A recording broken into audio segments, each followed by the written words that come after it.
Mario Party 9 is a game that probably needs no introduction, as yet its reputation perceives it as one of the worst Mario parties for pretty obvious reasons.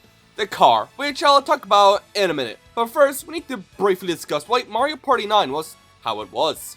Actually briefly, as Hudson Soft was bought up by Konami and so couldn't make Mario Party anymore, and with mounting pressures from reviewers who were saying that the games felt similar or the same because your reviewers are dumb, frankly, or smoking the same shit Hitler was giving the SS, when ND Cube came in, they decided to make something different, and that being Mario Party 9. And now, we can discuss the main problem people have with Mario Party 9. The Vroom Vroom machine, aka the car, which has many problems. As for one, the car removes most decision making, so playing the game feels more RNG. Playing feels less like you win because you outsmarted opponents by positioning, counting star spots, or using coins effectively, but feels more like you're kind of just playing a few minigames and the winner is ultimately decided like a few minigames and an occasional board event, which again is RNG, so it's less reliable. And the fact that you're in less control of your actions given how your spot is always dictated by true other players. Secondly, there are a lot of empty moments when people are just rolling dice and not enough to a minigame, so it just kind of feels like you're waiting for something to happen and occasionally getting items which are rather meh, as they're kind of boring, only changing the number of the roll you get and you can't affect other players with them. And lastly, the linear boards are boring in contrast to the other Mario Party games of old, which offer different playstyles like star hunting, investment, linear, star steal, and bullshit, whilst these are all linear with the same issues as mentioned before. Now, onto one of the things widely agreed upon that Mario Party 9 does great, and that is its great minigames, which I can attest to that they're fantastic. I'll put some of my favorites up on screen, but even the minigame modes are so good that I even made an entire video on them, but shameless plug out the way. Yeah, minigames either usually have interesting gameplay cycles, fun gimmicks, or a fun refinement of a solid minigame that we've seen before. But that's the more negative part of Mario Party 9.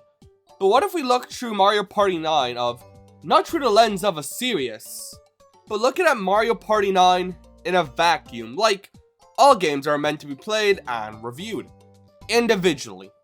And looking at Mario Party 9 like this, I like to bring a pretty different view onto this game's history. I'm gonna talk about the game of life here, as it's truly one of the closest comparisons I can think of. For those unaware, the Game of Life is a classic board game where one spins a dial and picks up cards. Players with the most money at the end wins. And you get said money from getting jobs or by action cards to emulate, well, life to a close enough degree. And while it may seem boring, when playing with other people, it's not, because while yes, you do mostly just go in a straight line and spin a dial, the fun comes from trying to accumulate wealth, despite the game being mostly luck-based. The little ways you can trip up your opponents with the little mini-games as challenges from the action cards, and honestly, that's how I view Mario Party 9. As a game of life type of video game, where you are making the best out of a linear adventure, trying to amass wealth and subtly mess over your opponents in little ways. Like, for example, Toad Road. The first board, whilst basic, serves the base standalone board with minimal captain events and a funny mid-stage event, and it's also the least brutal. Haunted Trail, which has the boo.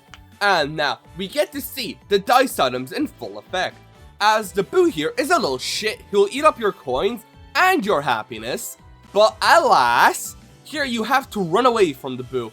And with the 0 to 1 and the 1 to 3, you can stall to potentially ruin someone else's day or flee with the 4 to 6. And the end room is honestly one of my favorites in all of Mario Party, as it's a small circle where you can get many boos after you, and with the shuffle space, it's a very tense and enjoyable experience.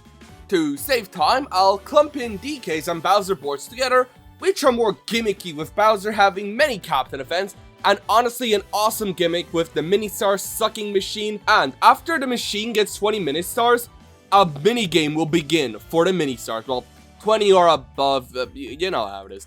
And the DK one is really short, but if you're good enough, it can be a cruel, sadistic bastard with the captain event here on the second go around. And also the lucky spaces here are pretty fun, especially with the DK space, which just lets you get up a bunch of bananas. There are a few suck, lose a bunch, but I don't have footage of that because I'm just too good at this game. aka I don't have the recording of it. So, Magma Mine is my favorite board because it's rather cruel where the lava chases your ass, and you, as a group, can choose shorter paths or longer paths if you want to make someone's day half terrible, and losing half your mini-stars is brutal, obviously. And with the plus number spaces to raise the lava, which here the item system being dice shows why it's effective for this game. As the event spaces in this game are mostly about spaces to sabotage somebody. And so being able to control your dice roll better to screw someone up, especially because you're all together, means that you can use your rolls to be a massive douche. Like in King Bomb's Factory and Blooper Beach, show this wonderfully with the bombs and the cannons respectfully, as both events can be used to set up someone for failure with the 4 to 6 dice, or stall with the 0 to 1 dice, also setting someone up for failure. And with there only being 5 items, it's easier to get them and to be able to sabotage the adventure, which is generally fun to stall out or just blaze ahead of her to see someone lose so much mini stars. That is generally enjoyable to see. And also the Bowser times here are probably the best Mario Party has ever seen in my opinion. And we have our typical ones like Revolution or Give X Thing to last place. But stuff like Reverse Minigame where you have to lose the fastest is very funny, as it's such an opposite feeling, yet it's so fun to try to be bad. And Battle for Half Your Mini Stars is generally so brutal and thrilling that I think it's very neat. And as for the minigames and side modes, still the same. I'm still complimenting them. You know the deal.